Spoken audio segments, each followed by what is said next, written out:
ओम अज्ञानं तिमिरान्धस्य ज्ञानाञ्जनशलाकया चक्षुरुन्मिलितं येन तस्मै श्रीगुरवे नमः। श्रीचैतन्यमनोभीष्टं स्थापितं येन भूतले स्वयं रूपकदा मह्यं ददाति स्वपदान्तिकं।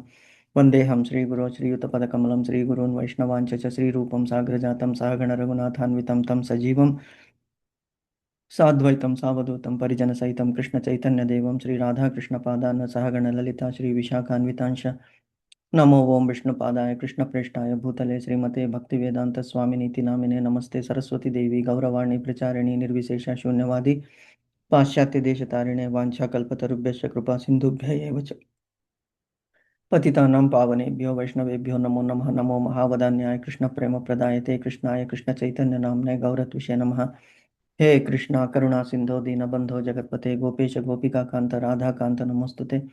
तप्त कांचन गौरांगी राधे वृंदावनेश्वरी वृषभानुसुते देवी प्रणमामि हरिप्रिय नीलांचल निवासाय नित्याय परमात्मने बलभद्र सुभद्राय जगन्नाथाय ते नमः। जय श्री कृष्ण चैतन्य प्रभु नित्यानंद श्री अद्वैत गदाधर श्रीवासादि गौर भक्तवृंद। हरे कृष्ण कृष्ण कृष्ण हरे हरे हरे राम राम राम हरे हरे हरे कृष्ण कृष्ण हरे हरे हरे राम राम हरे कृष्ण कृष्ण हरे राम हरे हरे। एकं शास्त्रं देवकी पुत्रगीतम् एको देवो देवकी पुत्र एव च एको मन्त्रस्य तस्य नामानि यानि कर्मस्येकं तस्य देवस्य सेवा। हरे कृष्णा कृष्ण कृष्ण हरे राम हरे हरे। हरे कृष्ण माताजी। హరే కృష్ణ ప్రభుజీ. హరే కృష్ణ మాతాజీ.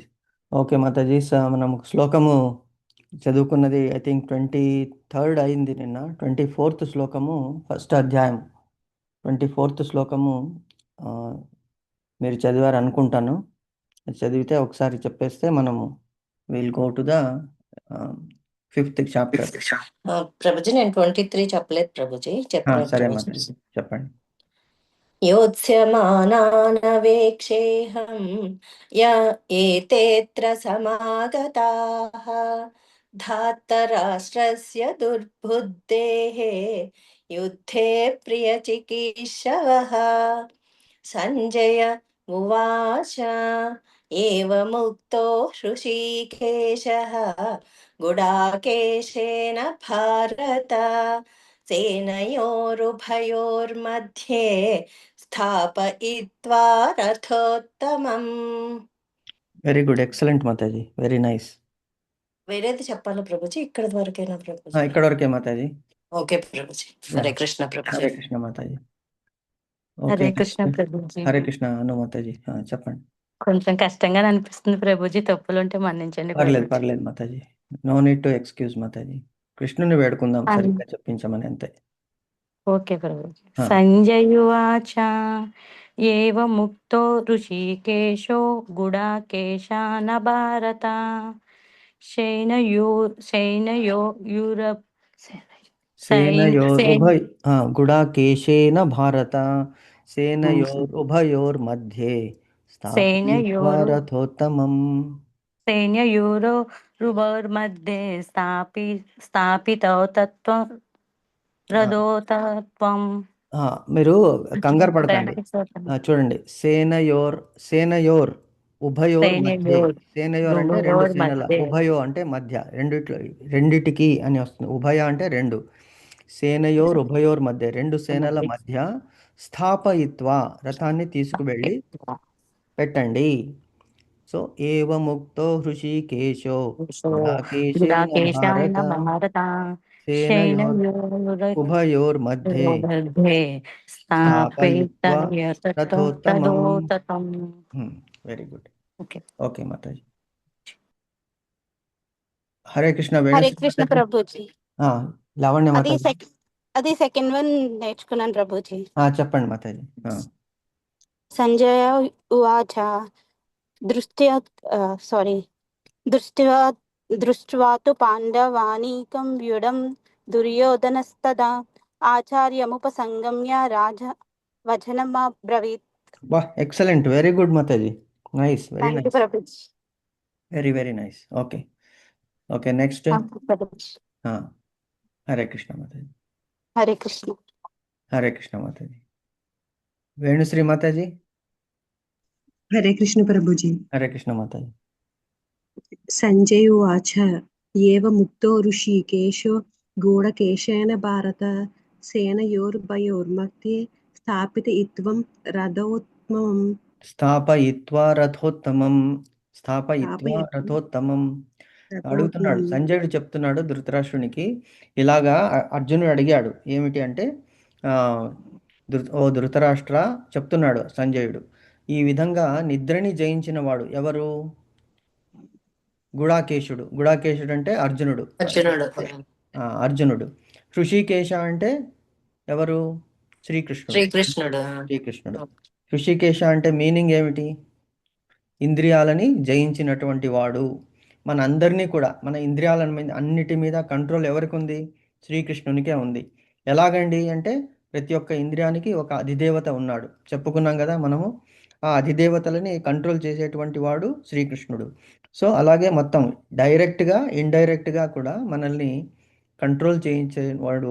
అన్ని ఇంద్రియాలు, కర్మేంద్రియాలు, జ్ఞానేంద్రియాలు, మనస్సు, బుద్ధి, అహంకారము, చిత్తము, ఇవన్నీ కూడా భగవంతుడే మనల్ని కంట్రోల్ చేస్తున్నాడు. అందుకే హృషికేశ అని అతనికి అంటామన్నమాట. హృషికేశుడు, తర్వాత గుడాకేశుడు, కృష్ణుడు, అర్జునుడు, వీళ్ళిద్దరూ కూడా ఏమని సంబోధిస్తున్నాడు, ధృతరాష్ట్రునికి చెప్తున్నాడు.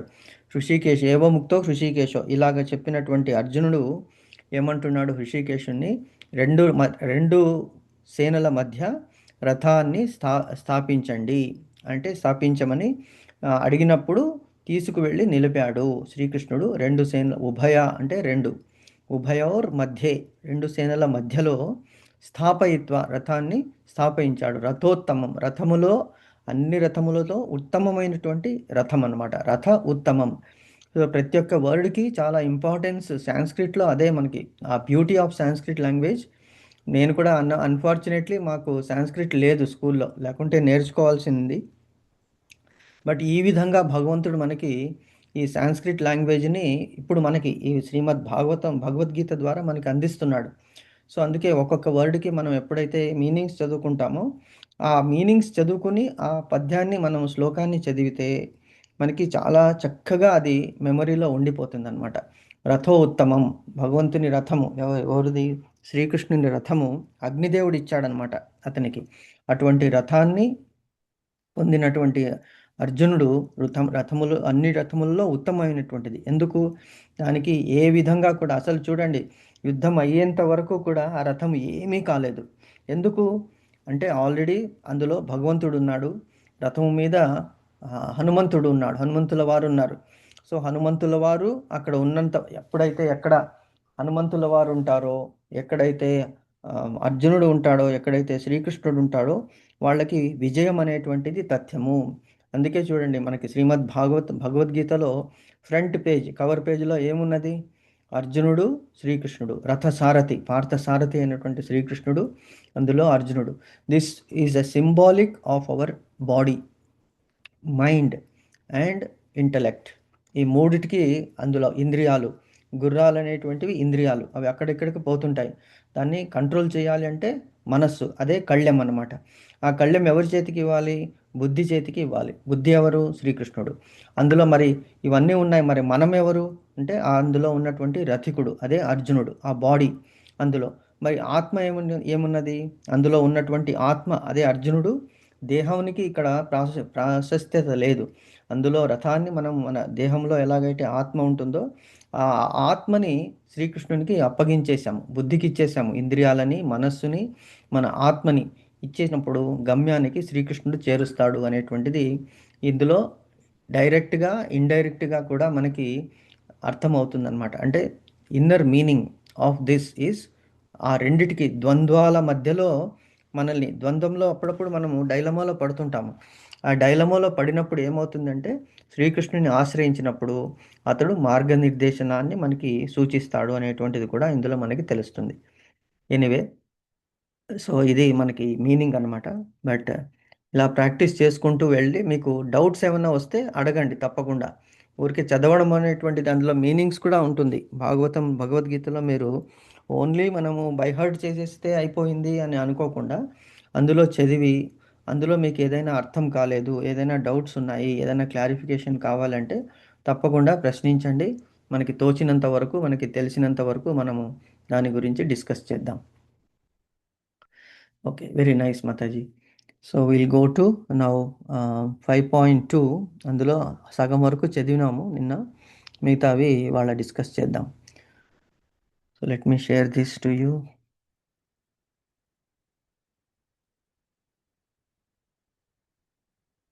ఓకే, 5.2. శ్రీ భగవాన్ ఉవాచ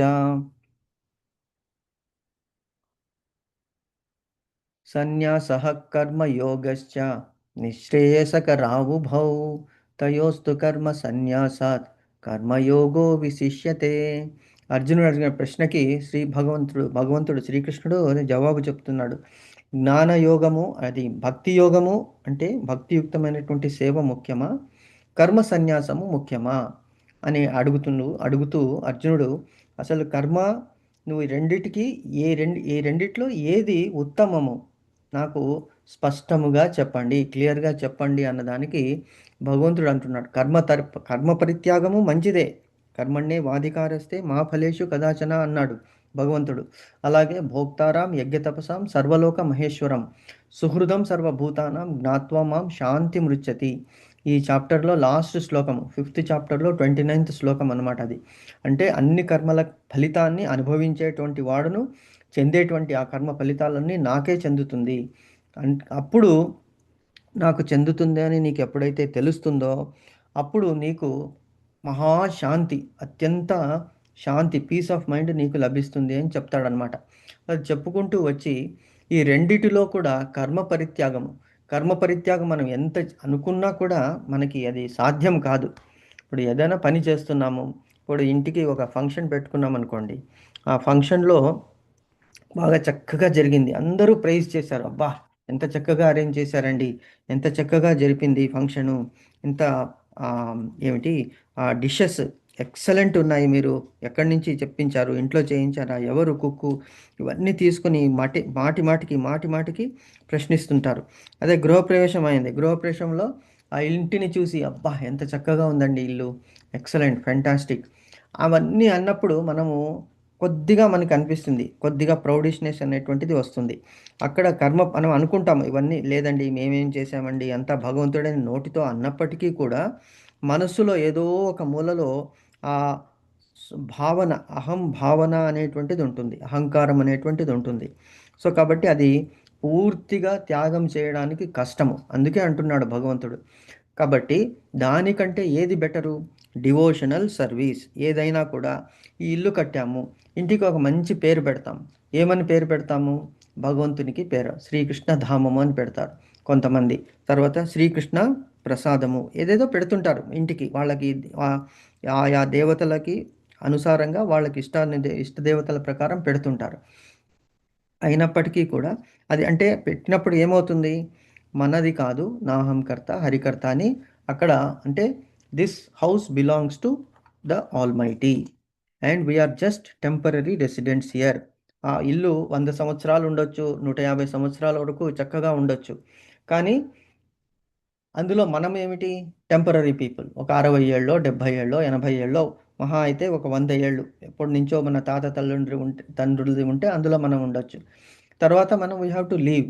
కాబట్టి వీఆర్ జస్ట్ టెనెంట్స్. లీజ్కి అయితే ఎలాగైతే తీసుకుంటామో అలాగ ఉంటుందన్నమాట. అయినప్పటికీ మనం ఆ భగవంతుని పేరు పెట్టుకున్నామంటే అది ఏమవుతుంది, భక్తియుక్తమైనటువంటి సేవ. అందులో మన పూజా మందిరం ఉన్నది, పూజా మందిరము భగవంతుని గురించే కేటాయిస్తాము. అంటే మనకి 3 బెడ్రూమ్లు 4 బెడ్రూమ్స్ ఉంటాయి, ఇప్పుడు మనం ఫ్లాట్స్లో చూస్తున్నాము, కానీ పూజా గృహం అనేటువంటిదే ఉండదు. ఎందుకు, స్పేస్ లేదు. కాబట్టి భగవంతునికి స్పేస్ ఎక్కడైతే మనం ఇవ్వమో భగవంతుడు కూడా తన హృదయంలో మనకి ఆ స్పేస్, తన లోకంలో మనకి ఆ స్పేస్ అనేటువంటిది ఇవ్వడు.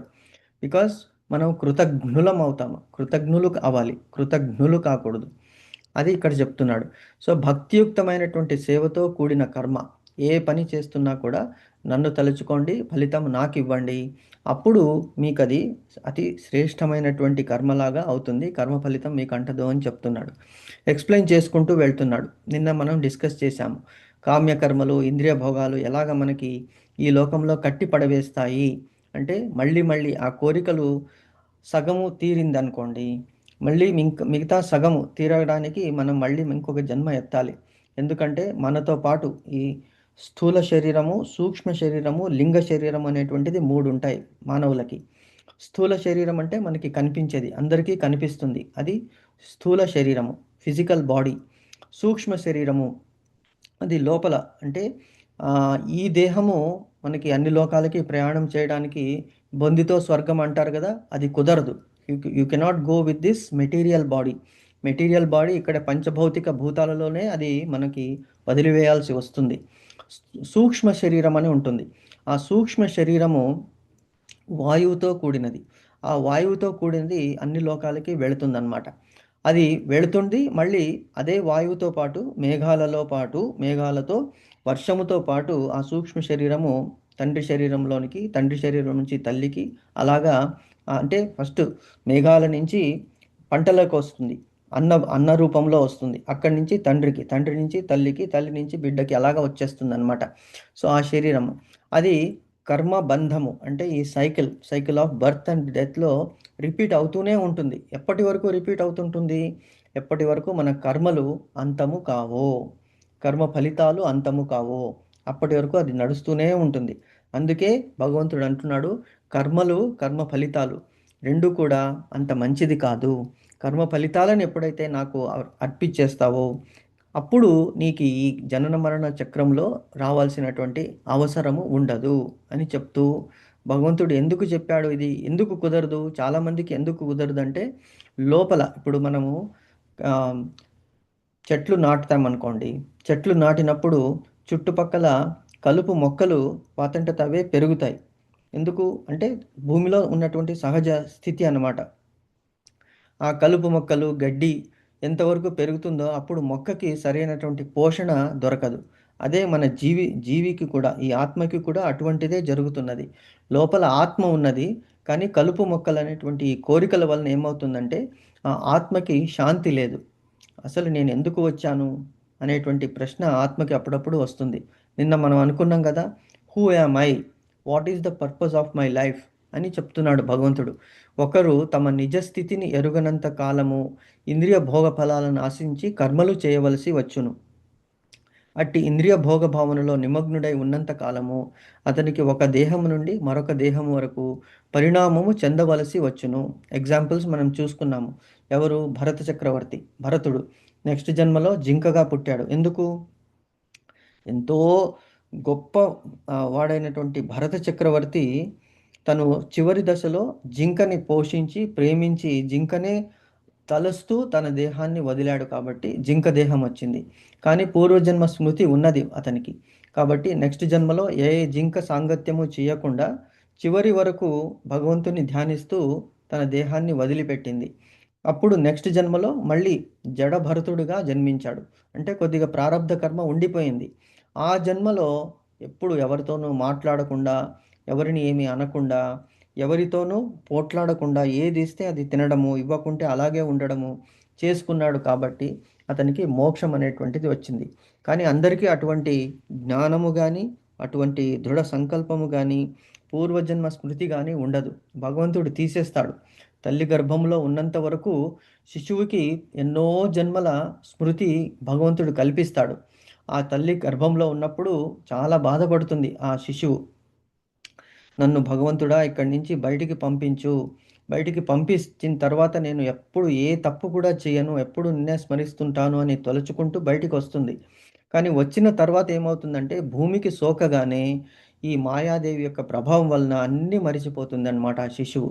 కాబట్టి మళ్ళీ కర్మలు చేస్తూనే ఉంటారన్నమాట.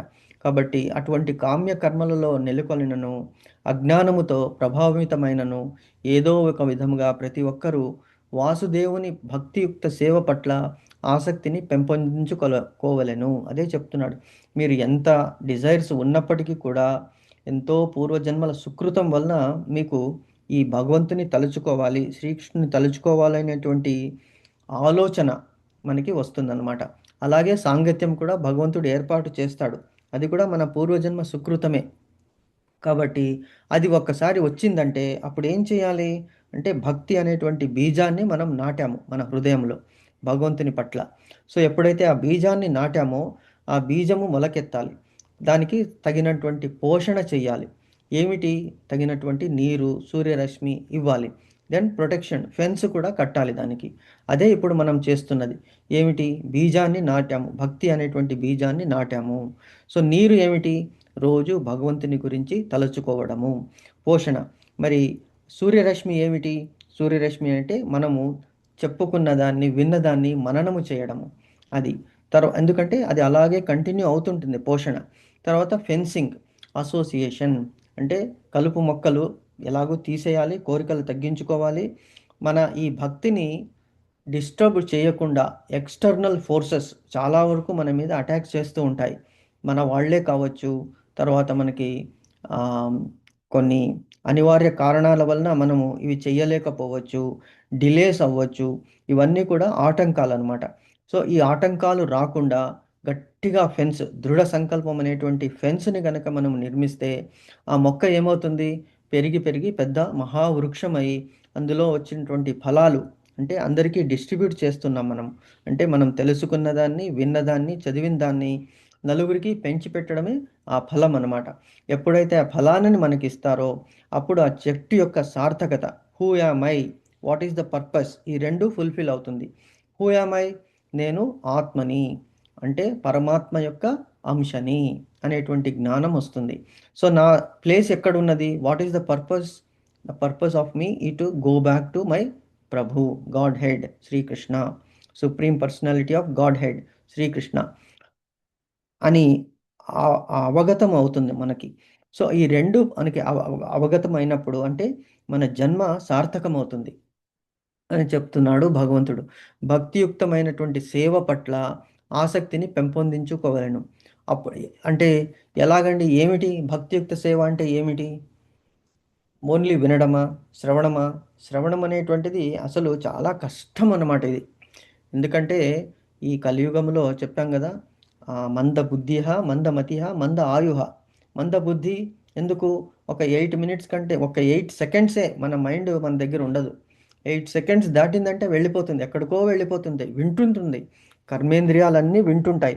ఇప్పుడు మనం ఏదైనా జపం చేస్తుంటే నోట్లో హరే కృష్ణ కృష్ణ కృష్ణ హరే హరే, హరే రామ రామ రామ హరే హరే అని మంత్రం వస్తుంటుంది. ఎందుకు? మనం నోటికి చెప్పేశాము ఈ మంత్రం నువ్వు తప్పకుండా చెప్పాలి, అది వింటుంది, చెప్తూ ఉంటుంది. కానీ మనస్సు వినదు. మనసు ఏం చేస్తుంది? ఎక్కడికో వెళ్ళిపోతుంది. అరే ఈ వీకెండ్ ఏం ప్లాన్ చేయాలి, ఇవాళ ఇంకోటి ఎక్కడికి వెళ్ళాలి, ఏం షాపింగ్ చేయాలి, ఏమి చూడాలి, ఈ మిస్సింగ్. ఎస్పెషలీ మనకి ఇప్పుడు ఈ అటాక్ చేసేటువంటివన్నీ కూడా ఈ ఎక్స్టర్నల్ టెక్నాలజీ, ఎస్పెషలీ మొబైల్, తర్వాత టీవీ, యూట్యూబ్, ఇవన్నీ కూడా. ఎందుకంటే ఒక్క నిమిషం మన మొబైల్ మన చేతిలో లేదు, మనం దాన్ని చూడలేదు అంటే మనసు విలవిలలాడిపోతుంది. ఎందుకంటే అలాగ ట్రైన్ చేశామన్నమాట. ఇప్పుడు మీరు చూడండి, ఈవెన్ పడుకునేటప్పుడు మీరు నైట్ వెంటనే ఎంతమందికి వెంటనే నిద్ర పడుతుంది? చాలా తక్కువ. ఎందుకు? పడుకునేంత వరకు మొబైల్ మన దగ్గర ఉంటుంది. ఆ మొబైల్ ఎప్పటి వరకు మన దగ్గర ఉంటుందో సైన్స్ కూడా ప్రూవ్ చేసింది. ఆ కళ్ళు దానికి డ్రై అయిపోతాయి. ఎప్పుడు కళ్ళు డ్రై అయిపోతాయో నిద్ర అనేటువంటిది రాదు. అండ్ నిద్రలో కూడా మనకి సుఖమైనటువంటి నిద్ర వస్తుందా? రాదు. ఏదో కలలు, ఏదో పిచ్చి పిచ్చి ఆలోచనలు వచ్చి మళ్ళీ నెక్స్ట్ డే మనం అంత ఎనర్జెటిక్గా ఉండట్లేదు. కాబట్టి ఇది మొబైలు, ఈ డివైసెస్ అన్నీ కూడా దూరంగా పెట్టాలి. అందుకే ఇప్పుడు ఏఐ అనేటువంటిది కూడా, ఆర్టిఫిషియల్ ఇంటెలిజెన్స్ వచ్చేసి ఇంకా పాడు చేసేసింది. ఎంతోమంది జాబ్స్ కూడా వెళ్ళిపోతున్నాయి. అంటే ఇది కూడా టెంపరరీ. ఎందుకంటే మానవుని తెలివి ముందు ఇవన్నీ కూడా ఏమీ పని చేయవు. ప్రస్తుతానికి కనిపిస్తుంది, ఓహో ఇవన్నీ మంచిదే అని చెప్పేసి. కానీ నిజమైనటువంటి ఆరోగ్యము, నిజమైనటువంటి మానసిక దృఢత అనేటువంటిది కేవలము మనకి పుస్తకాలలోనూ భగవంతుని గురించి తెలుసుకోవడంలోనూ ఉంటుందన్నమాట. సో అందుకే భక్తియుక్త సేవ అంటే ఒకటి శ్రవణము ఫస్ట్ది, ఇంకొకటి స్మరణము, తర్వాత కీర్తనము. ఎప్పుడైతే శ్రవణం, కీర్తనం, స్మరణం చేస్తుంటామో ఆటోమేటిక్గా మనము డిటాచ్ అయిపోతాం అన్నమాట భౌతిక లోకం నుంచి. ఉంటాము, అందరితో పాటు ఉంటాము, కానీ ఉండి ఉండనట్లు ఉండాలి. ఎలాగా? తామరాకు మీద నీటి బిందువులాగా. ఎందుకు? మనము మన హృదయాన్ని అంత గట్టిగా చేసుకోవాలి. లేకపోతే మనము ఈ శరీరాన్ని వదిలేటప్పుడు చాలా కష్టం అనిపిస్తుంది. ఈ భవబంధాల నుంచి ఎలాగయ్యా వెళ్ళిపోవడము, వీళ్ళందరినీ ఎలాగ త్యజించడము. ఎందుకంటే అది fact. What is Now what we are seeing is just imaginary things. All these are temporary attachments అనేటువంటిది మనసుకి గట్టిగా నొక్కి చెప్పాలి. అప్పుడు మనకి బాధ అనేటువంటిది కలగదు. లేకపోతే ఏమవుతుంది, ఆ బాధ అనేటువంటిది మనం భరించలేమన్నమాట. అదే భగవంతుడు చెప్తున్నాడు. దిస్ ఈజ్ ఎ సైన్స్ యాక్చువల్గా. భగవంతుడు చెప్పింది ఏమిటంటే మన గురించి చెప్పాడు ఇవన్నీ. కాబట్టి అది భగవంతుని పట్ల, because he is our permanent friend భగవంతుడు, అది చెప్తున్నాడు. అందుకే ఒకరు భౌతిక భవబంధాల నుంచి విముక్తిని సాధించే అవకాశమును సాధింపగలుగుదురు. భగవంతుని పట్ల మనం ఆసక్తి పెంచుకుంటే మిగతా పట్ల ఆసక్తి ఆటోమేటిక్గా మనకి తొలగిపోతుంది అని శ్రీమద్ భాగవతంలో ఉన్నటువంటి 4, 5, 6 శ్లోకాలు చెప్పాడనమాట. నిన్న అది మనం డిస్కస్ చేశాం. సో ఇప్పుడు next we will read the next paragraph. చదువుతారు మాతాజీ ఎవరైనా?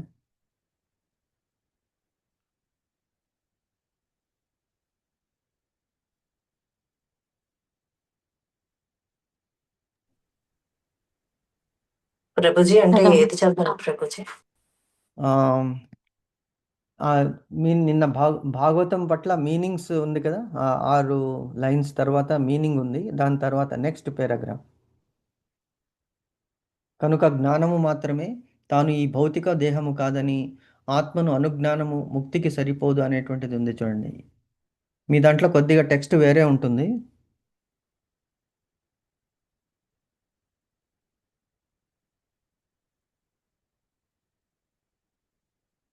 ఉందా ప్రభుజీ?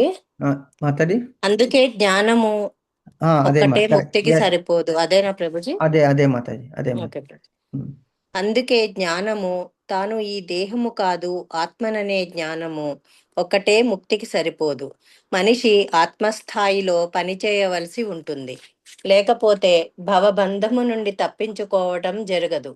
అయినా కృష్ణ భక్తి భావనలో కర్మ కామ్యస్థాయిలోని కర్మ కాదు. పూర్ణ జ్ఞానంతో నిర్వహింపబడే కర్మలు నిజమైన జ్ఞానంలో మనిషి ప్రగతిని దృఢపరుస్తాయి. కృష్ణ భక్తి భావన లేకుండా కేవలము కామ్యకర్మల పరిత్యాగము బద్ధజీవుని హృదయాన్ని నిజంగా శుద్ధిపరచదు. హృదయము శుద్ధిపడనంత వరకు మనిషి కామ్యస్థాయిలో పనిచేయాల్సి ఉంటుంది. కానీ కృష్ణ భక్తి భావనలో కర్మ సహజంగానే మనిషికి కామ్యకర్మల నుండి తప్పించుకోవడానికి సహాయపడుతుంది.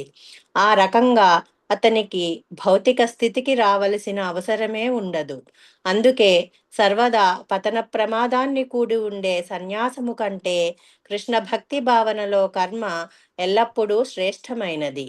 కృష్ణ భక్తి భావన లేనట్టి సన్యాసము అసంపూర్ణమైనది.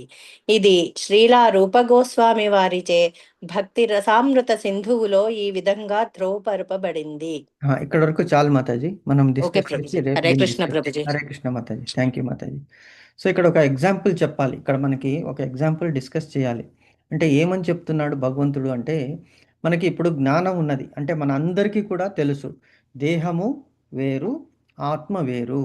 అంటే ఏమి, తాను ఈ భౌతిక దేహము కాదు.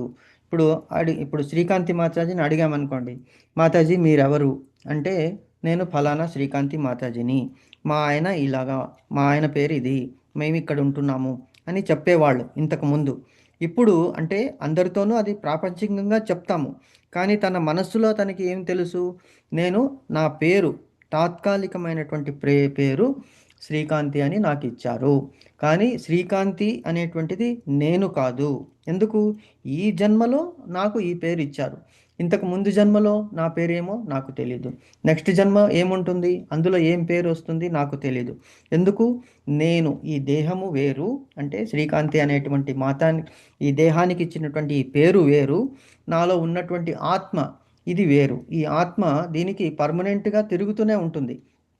కాబట్టి we are very very clear. ఇప్పుడు మనకి ఆత్మ వేరు దేహం వేరు అని మనకి తెలుసు, అందరికీ తెలుసు. అది తెలిసినంత మాత్రాన అది ముక్తికి సరిపోతుందా? It is only a knowledge, it is only a fact. కానీ ముక్తి అంటే భగవంతుని ధామానికి చేరుకోవడానికి ఈ విషయ అవగాహన సరిపోదు. నేను వేరు ఆత్మ వేరు అనేటువంటి అవగాహన సరిపోదు అని చెప్తున్నాడు భగవంతుడు.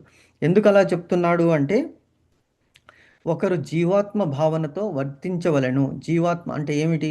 ఆ భావన అంటే ఏమిటి? జీవ ఆత్మ, జీవుడు. ఈ జీవుడు అంటే ఎవరు? ప్రాణము. ప్రాణం ఎక్కడున్నది? మన హృదయములో ఉన్నది. హృదయములో ప్రాణం ఎలా ఉంటుంది అంటే పంచ ప్రాణాలు, ప్రాణ, అపాన, వ్యాన, ఉదాన, సమాన అనేటువంటి ఈ వాయువులు మన హృదయంలో తేలుతూ ఉంటాయన్నమాట. హృదయం అంటే హార్ట్లో తేలుతూ ఉంటుంది. ఆత్మ ఎక్కడున్నది? అది కూడా హృదయంలో ఉన్నది.